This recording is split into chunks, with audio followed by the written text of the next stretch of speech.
Alô você, bom dia a todos, boa tarde, boa noite, você que está curtindo o nosso canal no YouTube. Nós estamos falando aqui de crime de constrangimento ilegal e dissemos que íamos novamente explicar a questão do menor potencial ofensivo para você que não entendeu o que é menor potencial ofensivo, você que não assistiu a aula de juizado especial, você que não assistiu aos crimes anteriores, né? Porque nesse curso, você sabe, nós estamos falando dos crimes contra a vida, nós estamos falando do aborto, do infanticídio, do homicídio, e nós já falamos de crimes contra a honra, calúnia, injúria e difamação, estamos aqui agora nos crimes contra a liberdade pessoal. Constrangimento ilegal é um crime de menor potencial ofensivo, por quê? Primeiro, o que é infração de menor potencial ofensivo? Infração de menor potencial ofensivo é aquela cuja pena máxima não é superior a 2 anos. Ah, professor Franklin, quer dizer que toda infração que não for superior a 2 anos, ela será de menor potencial ofensivo? Sim. Existem aquelas que são de médio potencial ofensivo. Quais são elas? Aquelas cuja pena máxima é superior a 2 anos, mas a pena mínima não é superior a 1. E temos a de grave potencial ofensivo, aquelas cuja pena máxima é superior a 2 e a pena mínima é superior a 1. E temos também os de gravíssimo potencial ofensivo, que são os crimes hediondos previstos na Lei 8.072/90, artigo 1º. Bom, mas vamos nos concentrar sobre isso aqui.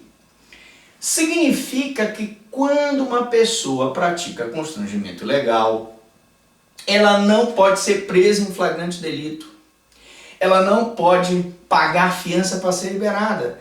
Porque a lei para as infrações de menor potencial ofensivo exige que haja uma autuação por termo circunstanciado de ocorrência.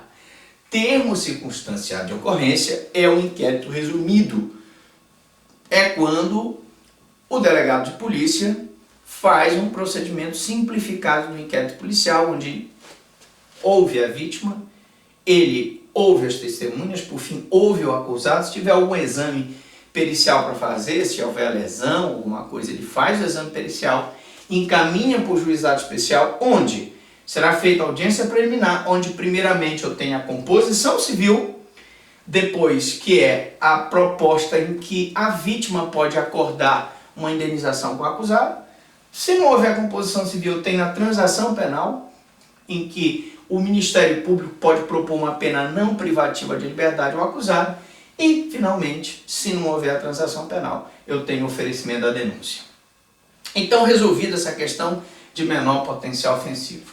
Segunda situação que eu disse que ia falar nessa aula era a questão do constrangimento ser um crime subsidiário.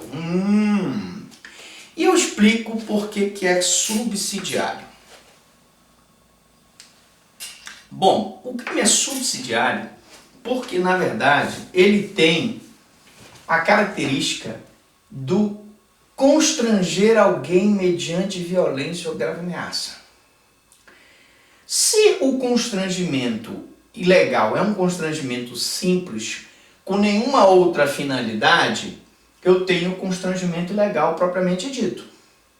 Eu digo que, por exemplo, se o constrangimento tem a finalidade de praticar com a vítima relação sexual, ele deixa de ser constrangimento ilegal e passa a ser estupro. Então, você está entendendo por que ele é subsidiário? Por quê? Porque se a pessoa é constrangida ilegalmente a praticar uma relação sexual, nós não vamos tipificar no artigo 146 do Código Penal. Nós vamos tipificar no estupro, porque a finalidade desse constrangimento mediante violência ou grave ameaça é praticar com a vítima relações sexuais ou atos libidinosos diversos da conjunção carnal. Nesse ponto da nossa história, é preciso ressaltar que, nesse ponto, o constrangimento é subsidiário. Professor, e por que eu não posso tipificar constrangimento e estupro? Porque aí você vai violar o princípio do no bis in idem. O que é o no bis in idem, professor Franklin? É quando você penaliza duas vezes o acusado pelo mesmo fato. Então veja, você está usando o constrangimento legal, mediante violência ou grave ameaça, para tipificar o constrangimento e o estupro. Não pode. Outra explicação. O constrangimento legal é meio necessário para a prática do estupro. Logo, se ele é meio, o crime meio é absolvido pelo crime fim, princípio da consunção. Então, numa prova de concurso, você não pode esquecer que, sendo constrangimento legal, que ele não é o único, um crime subsidiário, existem outros crimes subsidiários, eu só vou tipificá-lo se realmente se tratar de um procedimento cuja intenção do agente é simples. Se eu tenho, por exemplo, vamos lá, se eu tenho a extorsão, o agente está sendo constrangido mediante violência ou grave ameaça para dar vantagem patrimonial para o sujeito ativo, para o acusado. Nesse caso, nós não teremos o constrangimento legal. Professor, mas por que eu não posso colocar o constrangimento em concurso com a extorsão? Porque o constrangimento é crime meio para a prática da extorsão, que é o crime fim. Então, o crime meio fica absolvido pelo crime fim, princípio da consunção. Bom, outro, o esbulho possessório. O esbulho possessório praticado mediante violência ou grave ameaça, quando aquele grupo de pessoas está invadindo uma terra, eu tenho o esbulho possessório. Como a finalidade do grupo, prestem bem atenção, é invadir a terra, não se trata de constrangimento legal. Se trata do esbulho possessório. Eu não vou nunca colocar constrangimento legal, esbulho possessório, porque o constrangimento legal é meio para o crime fim, esbulho possessório. O estupro. Se o constrangimento mediante violência ou grave ameaça tem como objetivo fazer com que aquela mulher pratique relações sexuais com o sujeito ativo, não há que se falar em constrangimento legal, certo? Muito bem. O constrangimento legal, portanto, é meio para a prática do estupro. Sequestro qualificado para fins libidinosos. Quando o cidadão sequestra a vítima, né? No interior ainda acontece muito, né?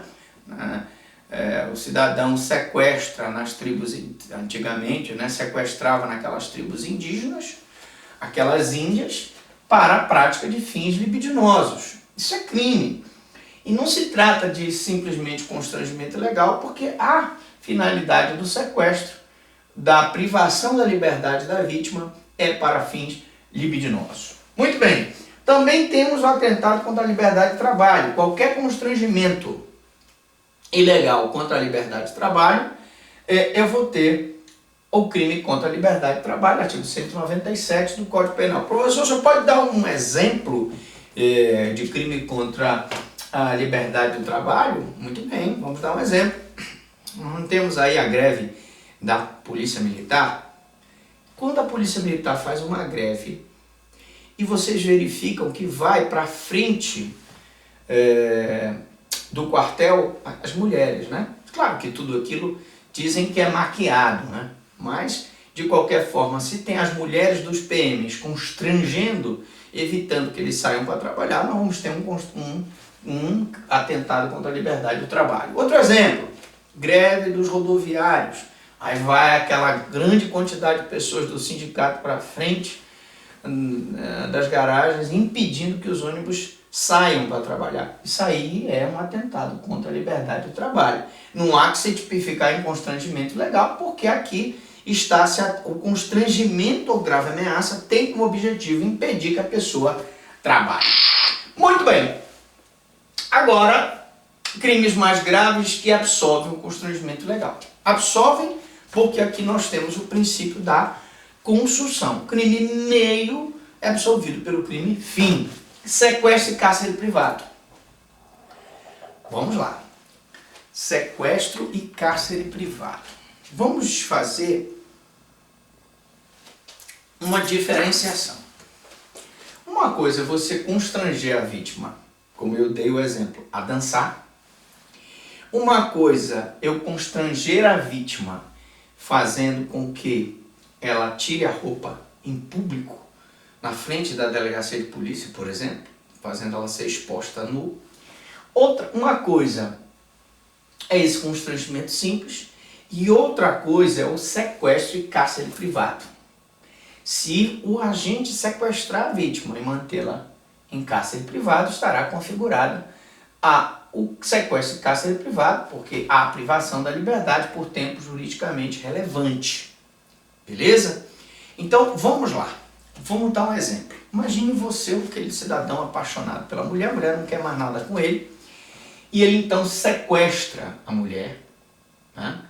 Pega a mulher, coloca dentro do carro, certo? E leva ela para uma fazenda. Ele pode usar um sonífero, coloca o sonífero lá no copo dela, ela dorme, e ele leva ela então para a fazenda dele e mantém ela lá na fazenda. Não precisa ser trancada dentro da casa da fazenda. Se a fazenda foi um local afastado em que ela não tiver como voltar para o local onde ela estava, eu já tenho aí o cárcere privado. Então você pode dizer, mas professor Franklin, só o fato dele ter colocado sonífero e ter constrangido ela, meia sonolenta, a ir com ele para um determinado local, é o constrangimento legal, beleza. Mas a partir do momento em que ele, além de sequestrá-la, ele mantém ela em cárcere privado, privando a sua liberdade, e o sequestro em cárcere privado também é um crime contra a liberdade pessoal, nós vamos ter aí o sequestro em cárcere privado e não o constrangimento legal.